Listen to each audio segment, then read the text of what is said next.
강원도나 경기 북부 지역에 가면 대대급 규모의 군부대를 쉽게 볼 수 있습니다. 그곳의 지휘관은 대대장이죠. 우스갯소리일 수 있지만 카더라는 옛날 소문에 의하면 대대장의 와이프가 자신의 숙소 앞에 조경을 위한 연못이 있으면 좋겠다고 한마디 하자 다음날 그곳에 연못이 생겼다는 이야기도 있죠. 물론 그건 사병들이 피땀 흘려 만들었겠죠. 어쨌건 군대는 그만큼 지휘권자의 한마디가 절대적이며 중요합니다. 오늘의 이야기에서도 강력한 권한을 가진 사람이 등장하죠. 바로 백부장입니다. 오늘 예수님은 가버나움에 계십니다. 이곳은 호수이자 바다인 갈릴리를 중심으로 북서쪽에 있던 어촌 마을로 예수님의 사역과 가르침의 주요 무대였지요. 예수님은 그곳에서 많은 능력과 기적을 보여주심에도 불구하고 사람들이 거부하자 음부까지 낮아질 것이라는 저주를 하셨죠. 그 외에 나훔의 동네라는 별명도 있지만 구약 선지자 나훔과의 직접적인 관련은 없습니다. 가버나움은 당시 국정도시로서 사람들의 왕래가 제법 많았기 때문에 통행세와 각종 세금을 거두는 세리들이 있었습니다. 그래서 예수님의 제자이며 한때 세리였던 마태도 이곳에서 일을 하다가 예수님께 픽업되었죠. 요세푸스의 기록에 따르면 분봉왕 헤롯 안티파스는 자신의 정권을 지키고 치안과 관세 업무를 위해 레바논과 시리아, 사마리아 등지에서 사람들을 고용해 비유대인 용병부대를 만들었죠. 그리고 오늘의 주인공 백부장은 100명 정도의 용병부대를 통솔하는 지휘관이죠. 또한 폴리비우스는 백부장이라는 직책에 대해 용병 중에서 가장 우수하고 성실하며 지도력 있는 사람들이었다고 말합니다. 그런 의미로 사도행전에 등장하는 백부장들은 이방인임에도 꽤나 괜찮았던 사람들로 묘사되죠. 백부장에게는 아끼던 종이 한 명 있었습니다. 누가는 그를 종이라 하고 마태는 그를 하인이라고 하지만 요한은 그를 아들이라고 하죠. 종과 하인은 비슷한 개념이지만 아들은 완전히 다른 신분입니다. 하지만 요한이 말한 아들과 마태가 말한 하인이라는 단어의 원어가 둘 다 파이스이기 때문에 이 사람은 아들처럼 가까이에서 백부장의 수종을 드는 남자 하인을 말한다고 볼 수 있죠. 그런데 그가 지금 병들어 죽게 되었습니다. 특히 마태는 그가 중풍병에 걸려 괴로워한다고 말하죠. 중풍병이라면 뇌졸중으로 인한 혈액순환 장애나 발작과 혼수 상태를 유발하기 때문에 요한이 말하는 것처럼 죽음에 임박한 상태라고 볼 수 있죠. 그런 종을 위해 백부장은 유대인의 장로 몇 사람을 보내어 예수님께 도움을 요청합니다. 여기서 말하는 장로들은 연장자를 말하며 유대 공동체의 특별 계급을 뜻하죠. 이들은 바리새인이나 율법교사처럼 종교적인 지도자는 아니지만 유대인들에게 있어서 인격적이며 정신적인 지주가 되는 어른들이었습니다. 그들 중 몇 사람이라는 것은 백부장에게 호의적이며 이방인에게 관용적이던 일부 장로들을 말합니다. 왜냐하면 백부장은 엄연히 이방인이며 지배층이자 침략자들이었기 때문에 이들과 친분을 유지하는 것은 매우 부정한 일이죠. 그래서 만약 백부장에게 적대적 감정을 가진 장로라면 그의 어려운 사정을 듣고 오히려 쌤통으로 여겼을 수도 있습니다. 마찬가지로 회당에 있는 바리새인이나 서기관들도 같은 이유로 백부장의 요청을 들어주지 않았을 것이고요. 그래서 모든 장로들이라기보다는 백부장을 도우려 했던 일부 장로들이라고 보는 게 적절합니다. 그런데 말입니다. 하지만 여기에 한 가지 문제가 있습니다. 누가는 백부장이 장로들을 보냈다고 하는데 마태는 백부장이 직접 찾아왔다고 하죠. 별거 아닌 것으로 보일 수 있습니다만 이런 사소한 기록의 차이로 인해 성경에 오류가 많다고 지적을 받죠. 그래서 이에 대비할 수 있게끔 간략히 정리하자면 백부장은 자신이 직접 예수님을 찾아오지 않고 다른 사람들을 대신 보냈습니다. 이방인과 접촉을 싫어하는 유대인의 특성상 예수님이 자신에게 오신다면 이는 분명 또 다른 가십거리가 되기 때문에 애초에 장로들을 통해 부탁을 한 것이죠. 또한 그의 집에 거의 다 오셨을 때에도 그가 맞이하러 나간 게 아니라 친구들을 대신 보내 자신은 주를 맞이할 자격조차 없다고 말합니다. 이에 반해 마태는 백부장이 직접 찾아왔다고 정반대의 기록을 하죠. 누구를 통해 전달되었던 간에 백부장이 예수님께 도움을 요청한 주체인 것은 변하지 않기 때문에 마태가 그의 요청을 좀 더 중요시해서 이렇게 기록했다고 보여집니다. 하지만 만약 백부장이 예수님을 직접 찾아왔다면 유대 장로들과 친구들은 상상 속의 인물이 되어야만 하기 때문에 직접 찾아왔다는 마태의 기록보다는 다른 사람들을 보냈다는 누가의 기록이 더 타당성이 높게 여겨지고요. 예수님을 찾아온 유대인 장로들은 그의 종을 고쳐주심이 타당하다고 말합니다. 이때 장로들은 자신들의 사회적 권위로 당당하게 요청하기보다 예수님께 지속적으로 사정하며 간청하죠. 앞서 말한 것처럼 유대인들에게 이방인은 부정한 존재이기 때문에 애초에 백부장과 유대인 장로들은 사이가 좋을 수 없습니다. 그 단적인 예가 바로 로마인들이었죠. 하지만 그럼에도 간절히 구하는 이유는 백부장이 유대인들에게 매우 호의적이었고 그 증거로서 그가 행한 일을 설명합니다. 백부장은 자신이 유대인이 아니었음에도 타민족인 유대인을 사랑했기에 종교, 정치, 교육, 문화의 중심지인 회당을 지어줬습니다. 홀로 회당 건축을 위한 재정 감당이 어려웠음에도 유대인들을 위한 마음으로 헌신한 것이죠. 회당 하나 지어준 것이 뭐가 그리 대단하냐고 생각할 수도 있습니다. 그가 돈이 많았을 것이라고 추측할 수도 있죠. 하지만 당시 로마 지배군은 유대인들을 약탈의 대상으로 여겼지 배려하고 도움을 줘야 하는 존재로 여기지 않았기 때문에 백부장의 이러한 헌신은 상대적으로 더 빛을 보는 것이죠.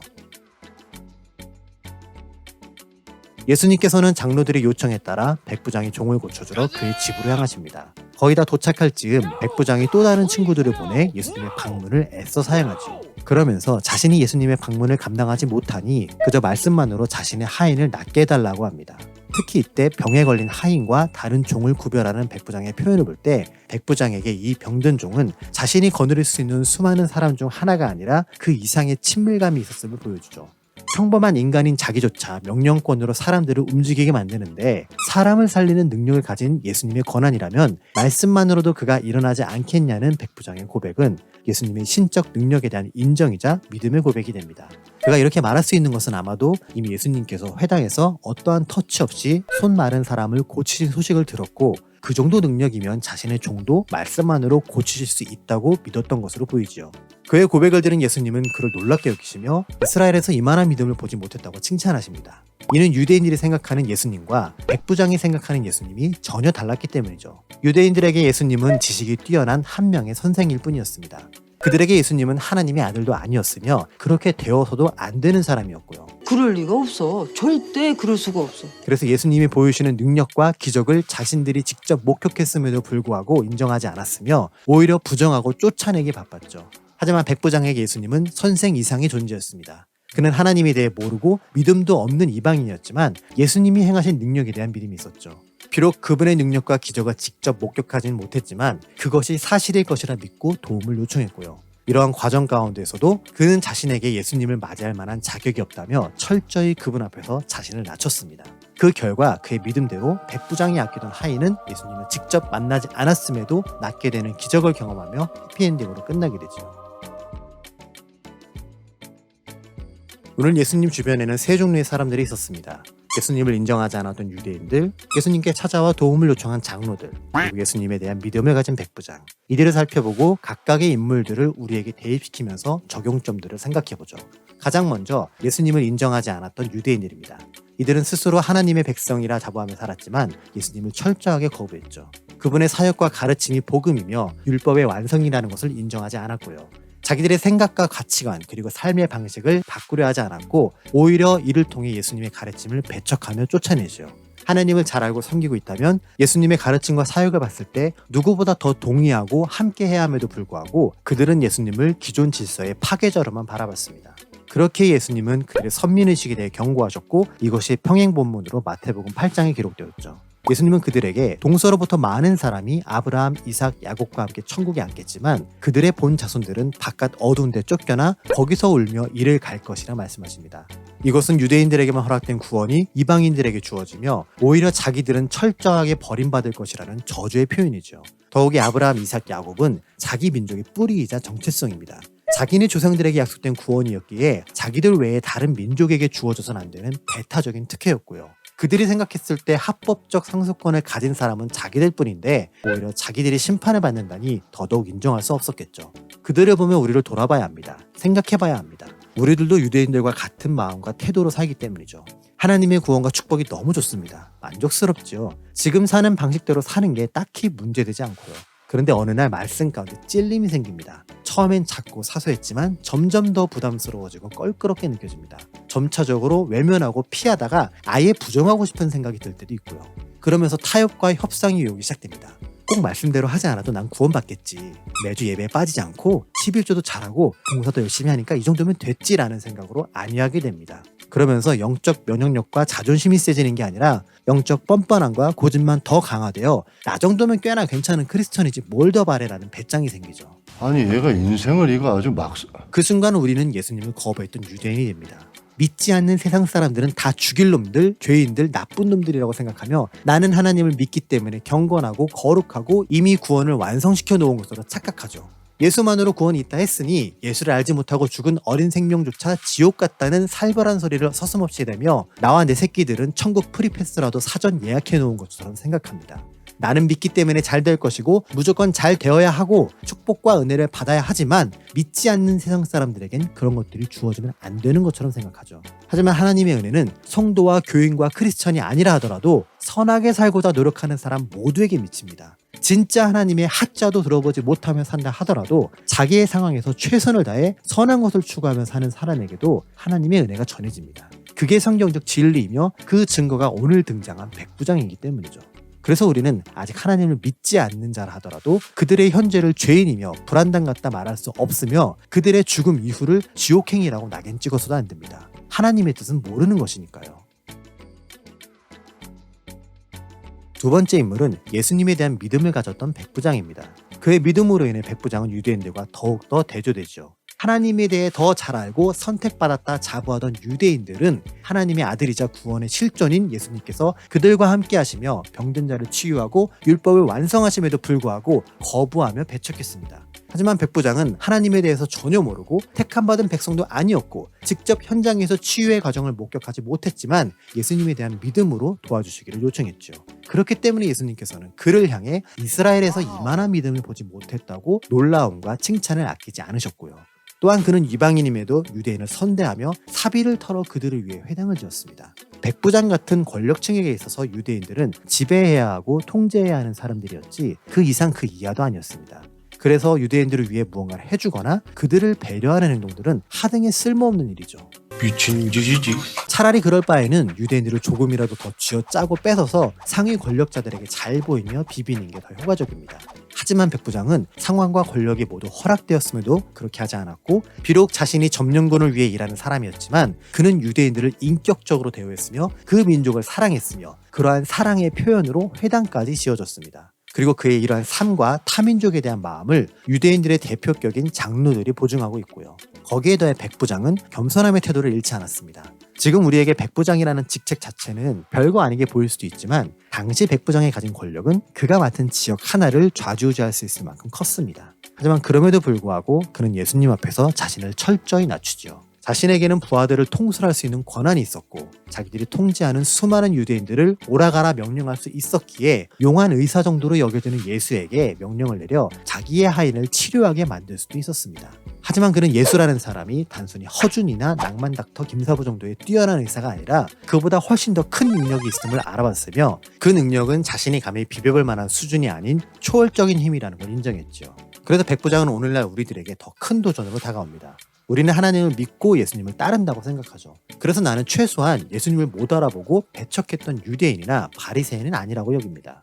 또한 오늘의 본문을 이용해 백부장의 대단한 믿음에 관한 설교들을 한 번쯤은 들어봤기에 백부장처럼 돼야겠다 생각하고요. 그런데 무엇 때문에 그가 우리의 롤모델이 되는 걸까요? 믿음이 있기 때문인가요? 예수님이 기적을 두 눈으로 직접 보지 않고도 믿는 그 훌륭하고 대단한 믿음이요? 그 믿음만 우리에게 주어진다면 우리가 달라질까요? 예수님이 말씀하신 세상에서 빛과 소금의 역할을 감당하는 것일까요? 그렇지 않습니다. 그만한 믿음은 우리에게도 있습니다. 우리 역시도 하나님을 직접 보거나 예수님을 만나지 않았음에도 믿는다 고백했으니까요. 오히려 보지 않고도 믿는 믿음은 백부장보다 2000년 후에 존재하는 우리가 더 크다고 할 수 있겠죠. 하지만 그럼에도 우리보다 백부장이 더 낫다고 할 수 있는 것은 그가 인생을 살아가는 방법과 사람을 대하는 태도가 지금의 우리보다 훨씬 더 예수님을 닮았기 때문입니다. 그에게는 유대인을 억압하고 쥐어짤 수 있는 권한이 있었음에도 그렇게 하지 않았지요. 자기가 원하는 시간에 예수님을 오라가라 할 수 있는 권력이 있었음에도 하지 않았고요. 그리고 더 결정적인 것은 상대방이 누구인지 간에 그가 가진 사회적, 경제적, 종교적 지위가 어떻든지 간에 백부장은 모두를 존중하며 무례히 행치 않았습니다. 그렇기 때문에 유대교 장로들이 백부장을 돕고자 나선 것이니까요. 우리는 이걸 간과해서는 안 됩니다. 내 믿음이, 내 신앙이, 내 교회 생활 기간이 나를 대변해 주는 게 아니라 진리의 가르침대로 살려고 노력하는 태도가 나의 믿음을 드러내는 것임을 기억해야 합니다.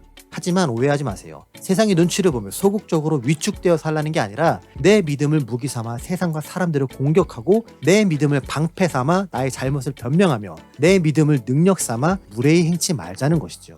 그리고 무엇이 공격이고 변명이고 무례함인지는 말씀에 대한 꾸준한 연구와 나를 돌아보는 경건함과 부족한 것에 대한 간구함의 기도로 가능한 것이니 늘 이것들에 힘써야 하고요. 마지막 세 번째 인물은 유대교 장로들입니다. 그들은 예수님께 백부장의 딱한 사정을 전하며 그가 도움을 받을 만한 자격이 있다고 말하죠.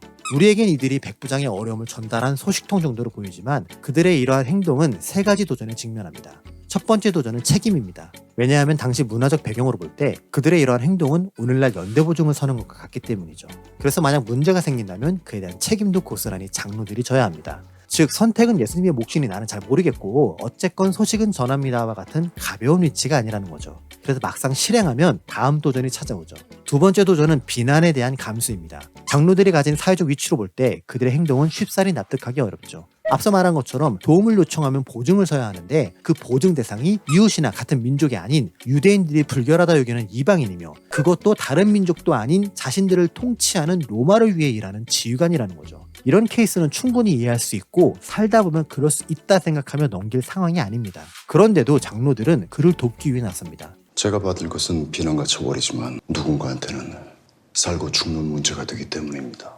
그런데 누구에게 도움을 요청하죠? 예수님께요. 이게 마지막 도전이죠. 세 번째 도전은 자존심 버리기입니다. 일반적인 유대인이었다면 자신의 상황이 급하니까 얼마든지 예수님께 찾아갈 수 있습니다. 체면이고 나발이고 이런 거 없이 납작 엎드려서 살려달라 매달릴 수 있죠. 그런데 지금 이들은 유대교 장로들입니다. 나름 유대교 공동체에서 오랫동안 율법과 전통을 지키며 살아왔기에 늙은이가 아니라 어르신 대접을 받는 사람들인 거죠. 그런데 명색이 유대교 장로라는 사람들이 실력이 뛰어난 로마 의사도 아닌 나사렛 변방 출신인 예수라는 청년에게 찾아와 제발 도와달라 간청하기 쉬웠을까요? 여러분이라면 그런 사회적 신분과 자존심을 종이 접듯 쓱 접어버리고 나보다 훨씬 어린 누군가를 찾아가서 사정사정하며 도와달라 하기 쉬우세요? 그것도 내 일이 아닌 남의 일을 위해서 이렇게까지? 이런 인간적 조건과 입장을 고려하면 유대교 장로들의 행동은 쉽지 않은 도전 속에서도 선을 실천한 것이며 그래서 우리는 그들의 헌신도 가치 있게 여겨야죠. 오늘의 이야기를 통해 우리는 세 부류의 사람들을 살펴봤습니다. 구원은 따놓은 당상으로 여기지만 정작 진리에 대해 외면하고 실천하지 않는 유대인들, 자기의 권력으로 사람들을 주무르지 않고 남들보다 더 큰 믿음으로 예수님께 엎드린 백부장, 이런 그를 위해 자기가 넘어야 할 크고 작은 도전들을 감수하면서까지 예수님을 찾아온 유대교 장로들, 우리는 어느 쪽에 가까운 사람일까요? 삶을 대하는 자세와 세상을 살아가는 나의 태도가 이 세 부류의 사람들 중 누구와 더 닮아 있나요? 글쎄, 생각해보지 않아서. 지금이라도 어느 쪽을 닮아야 할까요? 답은 분명합니다. 우리는 영적인 유대인으로서 구원에 대한 확신은 가져야 하지만 백부장과 같은 믿음을 가져야 하죠. 하지만 단순히 그의 믿음만을 카피할 게 아니라 그의 인성까지도 본받아야 합니다. 또한 그를 위해 책임을 지고 찾아올 수 있는 비난도 감수하고 나의 자존심까지 내려놓은 유대교 장로들의 모습도 닮아야 하고요. 전혀 다른 캐릭터와 사회적 신분을 가진 그들에게 예수라는 하나의 진리가 동일하게 찾아온 것처럼 이 영상을 보시는 분들의 환경과 삶이 저마다 다 다르지만 우리에게 찾아올 진리도 동일합니다. 또한 2000년 전 그들을 변화시키고 주변에 전해진 진리는 마찬가지로 오늘의 우리를 변화시키고 다시 주변에 전달될 것이고요. 그렇다면 핵심은 그러한 진리가 우리 각자에게 찾아왔을 때 내가 어떻게 그것을 받아들이고 생각하고 느끼고 실천할 것인가이죠. 예수님을 향한 유대인들의 무시, 예수님을 향한 백부장의 믿음, 백부장을 위한 유대교 장로들의 마음 모두 행동을 통해 드러난 것처럼 진리에 대한 우리의 태도, 믿음에 대한 우리의 진실성, 그리고 복음을 얼마나 중요하고 가치 있게 여기며 전달하려는 우리의 열정도 결국 사람을 통해 드러납니다. 그리고 그것이 한 사람의 행동과 삶을 통해 입증되는 것이고요. 그래서 여러분의 믿음과 복음에 대한 열정을 행동으로 보여주는 크리스천들이 되시길 바라며 다음 시간에 만나요.